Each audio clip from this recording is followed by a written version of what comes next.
Hi, I'm Dr. Lauren Groda of Groda Enterprises, a certified exit planning advisor and an enterprise value advisor. I'm going to take some time to show you exactly what we do.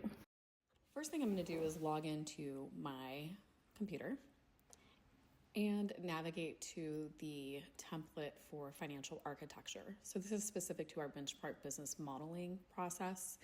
We look at the financial architecture of how your business should run at maximum capacity. So we look at several different areas. As you see, the tabs I'm just thumbing through right now, they're going to be asking questions. They're all formulated. And of course, this is blurred out for proprietary reasons, but you can see all of these different dashboards are designed to collect data and auto-populate based on that information that I put in. So we're going to start with what we look at is your products and service line. And we're really looking in to identify what you offer and what your cost is to be able to produce either that service or product. So this information I'm pulling right now is the product information, the amount of time it takes to deliver that to the client, as well as any of the cost of goods that it requires in order to produce that service or that product. So it does require us to take some time and break those numbers down if you don't already have them. Ideally, you should have this information and you should be looking at these numbers on a regular basis to make sure that you have the best cost of goods so that you can have a good profit margin.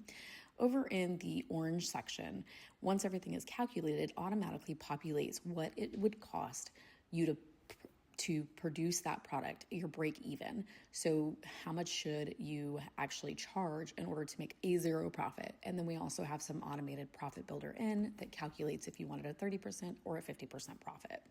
We next go to the personnel piece. It's going to be specific to, I'm going back and forth clearly because there's a couple things I needed to enter that I did not put in here, but it does all transfer to different spreadsheets. So on the personnel side, you can see, well, you can't really see it because I have it blurred out, but what we're doing is collecting data on specific positions and their roles. And we want to find out how much of their time is actually allocated to the delivery or production of the services or products that you are giving to the client. This gives us information on your capacity to produce. How many units can you produce based on the amount of time or labor you have available? So once that data is collected, we also look at our operating costs. So you're going to be entering in the data for exactly what you're spending to keep your doors open. This is different than your cost of goods, so it's going to be specific to, you kind of have to pay these things regardless of whether you are making any sales or not. All of this populates and auto-populates into a total. We also have it dialed into what the percentages are, and we have payroll transferred over here with cost of payroll. You can kind of see a little bit at the bottom that's already populated. That information is specific to things that we entered in on the personnel side. On the personnel side, we also include things such as the annual salary and or hourly wages. The next thing we're going to be looking at is your stress test. This is going to look at all of the numbers that we've just factored in and find out what it would take to run these numbers at different factions. We use this next spreadsheet here to put in the details for that stress test. So for example, everything in green is what you would need to be at break even or max capacity.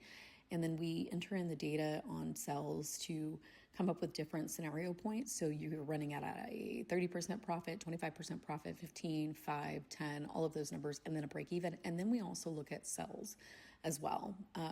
Some of this data is populated based on going back to our product and service line. We're looking at capacity at this point.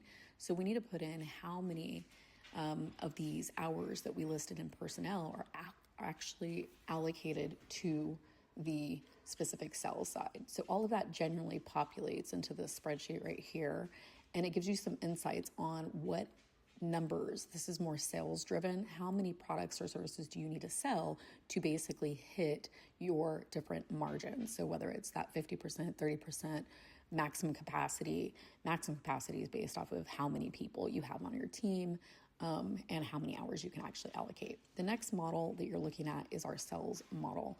This we get to change based on how much you want to produce. So let's say you're like, hey, we really want to hit a 30% profit margin. Well, this data that's going to show up here is all going to be transferred over from the data we've already input to tell you exactly how many sales you need to make. And it gives you an option to look at that too. Moving through a couple of things, so something to consider is that we look at your built-in commissions, which we look at that and build that into your cost of goods, because this helps include bonus opportunities for some of your staff members. So we'll look at that, and then we look at your cost of goods and your breakdown in percentages, and that gives you an opportunity to evaluate that more workflows. So in this case, I help you put together your operational standards, strategies, and workflows all the way down to step-by-step instructions. These are high-level strategies, and then they convert into the next piece of, I'm going to open up a couple more documents here so you can see. So outside of strategies, we also get into standard strategies, which I showed you earlier, and now we're going to look again. We have delivery standards. So it's very specific to each area of your business. What are our standards? What are our strategies? And then we also go right into the workflow. Also, our workflow is a very high level overview of what the workflow looks like. And we even go into a step-by-step workflow for each area of the business based on those high-level workflows. This is so important for you because you are building your enterprise blueprint. This is how you plan to operate and execute on a day-to-day basis in your business, and it gives you clarity and direction so that you can teach other people exactly what they need to be doing and reduce owner dependency. It also serves as a guide to get you from where you are to where you want to be. So you may not be operating at this level, but this at least helps you to set up the priorities to move yourself in the right direction. Again, here I'm just showing you the step-by-step instructions. It's a little blurred out, so you really can't see it, but it's good for you to see that we do provide these documentations for you, and this is through one-on-one working relationships.